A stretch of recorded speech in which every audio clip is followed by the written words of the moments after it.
Ang mga pagtayaba o prediksyon sa Biblia na magkakaroon ng mga katuparan ay pinangungunahan ng mga mapanira o madugong labanan na nangyayari na sa iba't ibang bahagi ng mundo gaya ng Pakistan, Sri Lanka, Afghanistan, Mindanao at iba pang mga lugar. Ang nagaganap bang problema at suliraning pang-ekonomiya at finansyal sa buong mundo ngayon na nagdadala ng mabigat na hirap sa mga mayayamang bansa at sa mga sulok ng mga nagugutom at naghihirap na mga bansa sa Afrika at mga hikahos at malubhang kasalatan ng iba pang maliliit na bansa sa mundo? Ang lahat ng mga pangitain at indikasyon sa malagim na pagkawasak ng mundo ay mabilis nang nag-uumpisa dahil sa ating mga kasakiman. Kasakiman at walang katapusang kasakiman sa kayamanan para maituloy natin ang mapangsariling pagkakamal at paglustay ng pera at di maitagong kasakiman sa mga karangyaan kahit gaano ang halaga. Patay na ba ang moralidad? Ngayon ay ating pag-usapan ang pinakamahalagang bagay sa ating lahat, ang ating buhay. Sa ating lahat, wala ni isa man ang makakaligtas sa kamatayan. Ito ay maaaring mangyari kahit na anong oras, bata ka man o matanda. Habang tayo ay natutulog, ang atake sa puso o heart attack o stroke na matindi ay pwedeng maganap. Subalit, tayo ba ay nakagawa na ng paghahanda kapag dumating na ang di maiiwasang kamatayan? Paano kung biglang maganap ang malagim na thermonuclear war? Tayo ba ay magiging mga walang silbing saksi na lamang? O tayo ay makakaranas ng malupit at mabagal na kamatayan?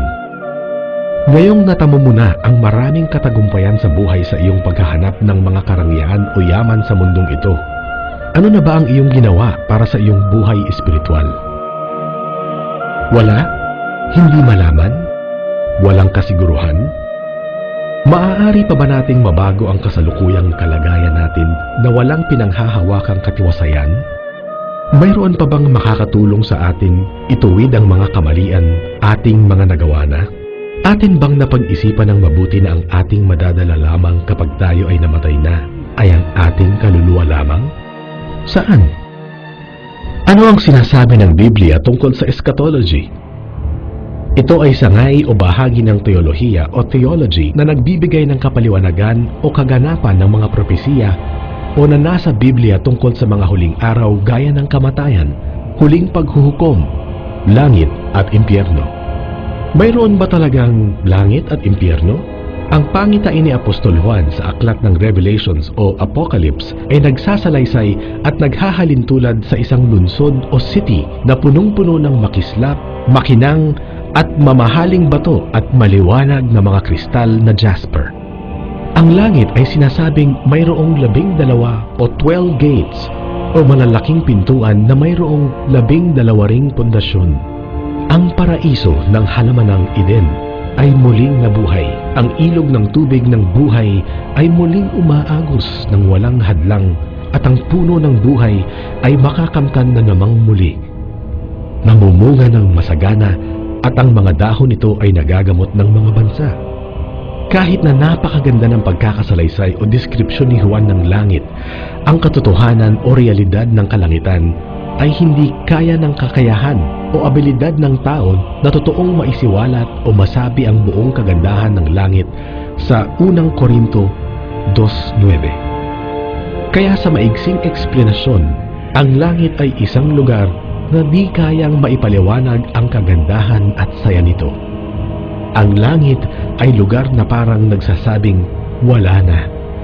Wala ng mga luha, pait o sakit at wala ng kalungkutan. Wala ng paghihiwalay dahil ang kamatayan ay nasupil o natalo na. Subalit, katulad din ng langit, ang impyerno ay mayroon ding batayan o deskripsyon ng anong mga kaganapan o mga bagay ang makikita roon. Ang mga aklat ng Biblia ay nagbibigay ng mga nakakangilabot na anyo o itsura ng impyerno. Sa Matthew 22:13, sinasabing maraming bahagi sa impyerno daw ay lubhang napakadilim. Sa Luke 16:23-24, ang impyerno ay lugar ng pagpapahirap, kawalan ng pag-asa at hindi makuhang pagnanasa.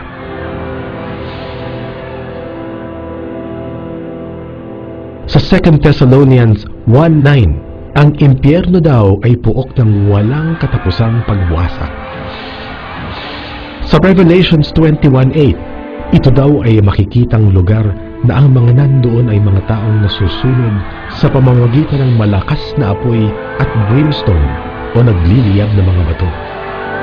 Ngayong atin ang napag-aralan ng mabuti ang posibleng ating pupuntahan pagkamatay natin, ano naman ang sinasabi ng Biblia sa muling pagbabalik ni Hesukristo? Iba pa sa hindi mapasubali ang mga pangitain o palatandain, atin na ngayong nararamdaman ang kaganapan ng mga prediksyon na mangyayari batay sa Old Testament na nagsasabi ng pagdating ng Panginoong Hesukristo. Genesis 3:15 na may pagpapatuloy at kaganapan sa Galatians 4:4.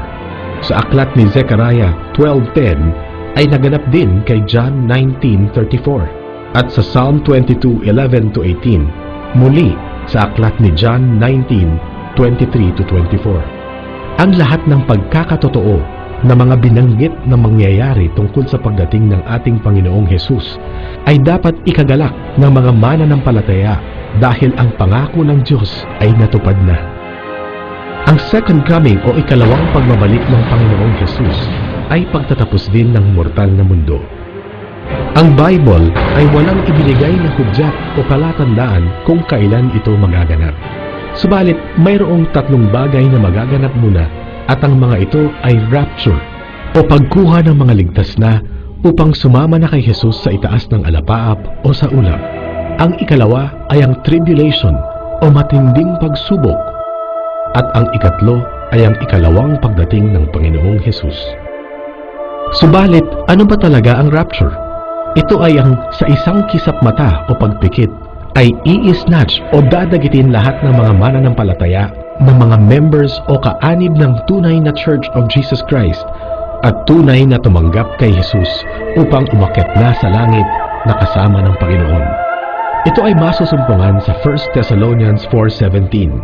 Sa Matthew 24:40-41, ang rapture daw ay may dalawang nasa parang o bukid. Ang isa ay kukunin at ang isa ay maiiwan. Dalawang babae ay naggigiling. Ang isa ay kukunin at ang isa ay maiiwan. Ang lahat ng maiiwan ay daranas ng matinding pagsubok at pagpapahirap. Ang tribulation ayon sa aklat ni Matthew 24:4-14 ay ang pagpapahirap sa mga Kristiyano at mga hindi nakasama sa rapture o salubong ng Panginoong Diyos sa itaas ng alapaap o ulap at mga tagasunod ng Panginoon pagkatapos ng rapture. Dito sa panahong ito natin makikita ang pagdating at paglabas ng Antichrist upang maghasik ng malagim na kahirapan sa mga hindi nakasama sa rapture upang katagpuin sa itaas ng ulap ang Panginoong Hesus. Ang Revelations chapter 6 ay nagsasaad ng marahas na pagwasak ng mundo na binibigyang halintulad ng 4 horsemen of the apocalypse. Dito ay ating makikita na ang bawat kulay ng kabayo ay may nakakatakot na kaganapan at malagim na pangitain dahil sa makasalanang mundo na binigyan na ng hatol ng Diyos. Ang puting mga ngabayo ay nagbabadya ng pagsakop o paglupig ng digmaan. Ang pulang nakakabayo ay nagbabadya ng pagdanak ng dugo dahil sa digmaan. Ang itim na nakakabayo ay nagdadala ng kagutuman at mga mapanirang peste o hayop at insekto na dumadating pagkatapos ng digmaan. At ang huli ay ang maputlang mga ngabayo na nagdadala ng kamatayan. Ang mga nakakakilabot at kahindik-hindik na mga kaganapan, nakakatakot na mangyayari dahil sa mga kasalanan ng tao ay nagdulot ng mabangis na kahatulan ng Diyos gaya ng nasasaad sa Revelation 15 verse 1 at Revelation 16:21. Ang aklat ng Revelations ay nagbibigay ng kaalaman kung ano ang mangyayari sa huling bahagi ng tribulation bago mangyari ang battle o labanan sa Armageddon.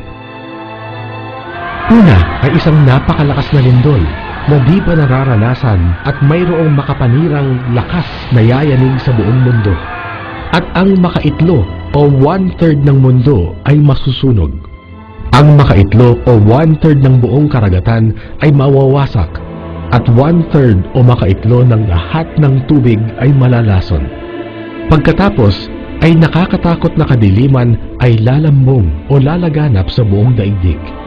Ang Matthew 24:29 ay nagsasabi ng sumusunod, pagkatapos ng tribulation ng mga araw na yaon ay mawawalan ng liwanag ang araw. Ang buwan ay didilim din at ang mga bituin ay babagsak mula sa kalangitan at ang powers o kapangyarihan ng kalangitan ay mayayanig. Pagkatapos ng mahabang kadiliman, Revelation 16 ay nagsasabi na ang buong mundo ay mararamdaman ang galit ng Diyos na uumpisahan ng pag-atake ng malademonyong malalaking tipaklong o balang. Tapos ay ang paglusob ng pulutong ng mga demonyo. Ang mga hindi mananampalataya na mayroong mga tatak ng halimaw ay makakalasap ng napakasakit na mga pigsa. Mga ilog at dagat ay magiging dugo. Ang mga ito ay biglang susundan ng nakakasunog na init galing sa araw. Pagkatapos ay magkakaroon na naman ng laganap ng kadiliman sa buong mundo. At ang mga kaaway, yung mga hindi ligtas, ay makakaranas ng matinding hirap. Ang ilog Euphrates ay matutuyo, ang mga demonyo ay itatapon at matinding pag-ulan ng malalaking bato sa mundo ay mangyayari.